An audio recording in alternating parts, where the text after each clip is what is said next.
Assalamualaikum warahmatullahi wabarakatuh. Salam sejahtera buat kita semua. Semoga kita semua masih tetap dalam lindungan Tuhan Yang Maha Esa. Jadi, video ini merupakan video presentasi mengenai pengelolaan limbah bahan berbahaya dan beracun atau biasa disingkat dengan B3. Jadi ini merupakan tugas dari mata kuliah teknik lingkungan dengan dosen pengampu Ibu Risna STMT. Dan kami dari kelompok 6 yang beranggotakan 4 orang. Yang pertama ada Rekris Orvanedis Parubang dengan NIM 21040, yaitu saya sendiri. Dan yang kedua ada Resanto dengan NIM 21024. Yang ketiga ada Jerry Malaga dengan NIM 21038. Dan yang terakhir ada Reski Ramadan dengan NIM 21009. Baik, sebelum kita lebih dalam membahas tentang pengelolaan limbah B3, ada baiknya kita mengetahui lebih dulu apa sih limbah B3 itu. Jadi menurut Undang-Undang Republik Indonesia Nomor 32 Tahun 2009 tentang Perlindungan dan Pengelolaan Lingkungan Hidup, limbah B3 merupakan zat, energi, atau komponen lain yang karena sifat, konsentrasi, atau jumlahnya baik secara langsung maupun tidak langsung dapat mencemarkan atau merusak lingkungan hidup, membahayakan lingkungan hidup, kesehatan, serta kelangsungan hidup manusia dan makhluk hidup lainnya. Selanjutnya slide akan dijelaskan oleh Resanto. Kepada Resanto dipersilakan. Nama saya Resanto. Di sini saya akan melanjutkan penjelasan dari Orpon. Kenapa limbah B3 harus ditangani secara khusus?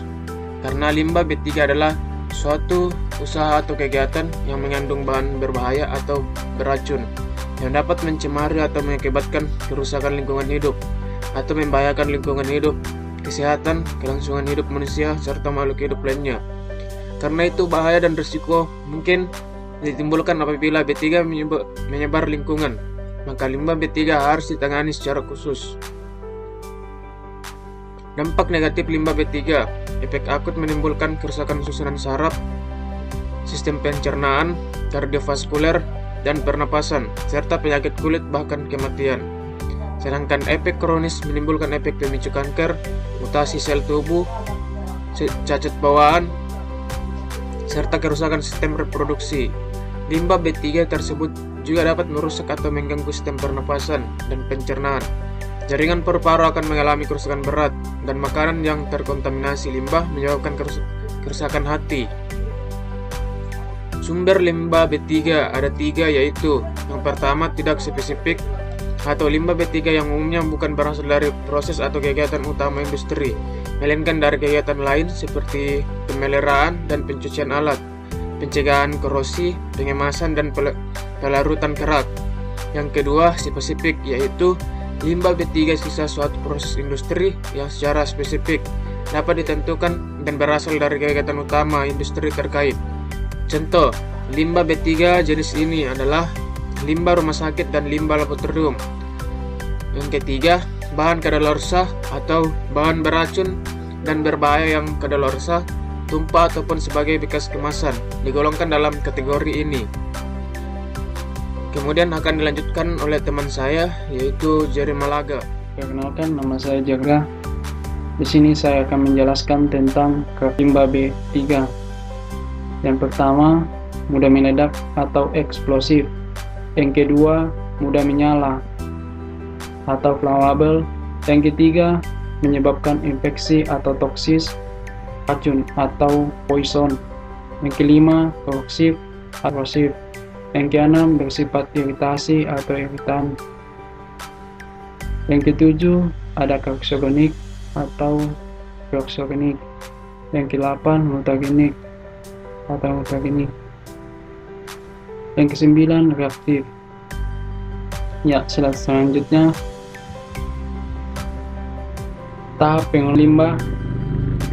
Tahap pengolahan dilakukan yang pertama yaitu reduksi. Yang kedua ada penyimpanan. Yang ketiga ada pengumpulan. Yang keempat ada pengangkutan. Yang kelima ada pemanfaatan. Yang terakhir ada penimbunan. Ya, slide selanjutnya akan dijelaskan oleh Reski Ramadan. Rizky Ramadan, saya akan melanjutkan presentasi. Selanjutnya adalah reduksi. Reduksi adalah upaya mengurangi volume, konsentrasi, toksitas, dan tingkat bahaya limbah yang akan keluar ke lingkungan secara preventif langsung pada sumber pencemar. Selanjutnya ada penyimpanan. Menyimpan limbah B3 yang dilakukan oleh penghasil limbah B3 dengan maksud menyimpan sementara limbah B3 yang dihasilkannya. Selanjutnya ada pengumpulan. Pengumpulan adalah kegiatan mengumpulkan limbah B3 dari penghasil limbah B3 sebelum diserahkan kepada pemanfaat limbah B3, pengelola limbah B3 atau penimbun limbah B3. Selanjutnya ada pengangkutan. Kegiatan pemindahan dan pengiriman limbah dari pelaku penghasil limbah B3 ke pelaku pengelola limbah B3 lainnya. Selanjutnya ada pemanfaatan. Pemanfaatan adalah kegiatan penggunaan kembali daur ulang yang bertujuan untuk mengubah limbah B3 menjadi produk yang dapat digunakan kembali dengan ketentuan harus aman bagi kesehatan manusia dan lingkungan hidup. Selanjutnya ada penimbunan. Kegiatan menempatkan limbah B3 pada fasilitas penimbunan dengan maksud tidak membahayakan kesehatan manusia dan lingkungan hidup.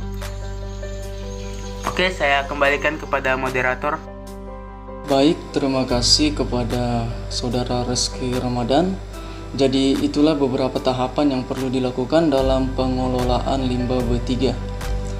Kemudian dari video presentasi ini, maka kelompok kami menyimpulkan bahwa untuk mencegah kerusakan alam akibat limbah B3 diperlukan kerjasama yang baik antara pemerintah dan juga industri penghasil limbah B3.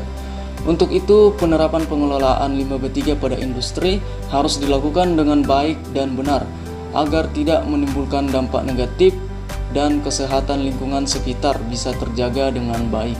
Terima kasih kepada Bapak, Ibu, serta kawan-kawan sekalian yang telah meluangkan waktunya untuk melihat video presentasi dari kelompok kami. Kami minta maaf jika ada kesalahan ataupun tutur kata yang tidak berkenan di dalam hati kita semua. Dan saya berharap video ini dapat bermanfaat untuk kita semuanya. Izinkan saya untuk menutup video ini dengan sebuah quotes. Cintailah alam dan lingkungan, karena jika alam sudah mulai tidak bersahabat, manusia harus siap menerima deritanya. Terima kasih.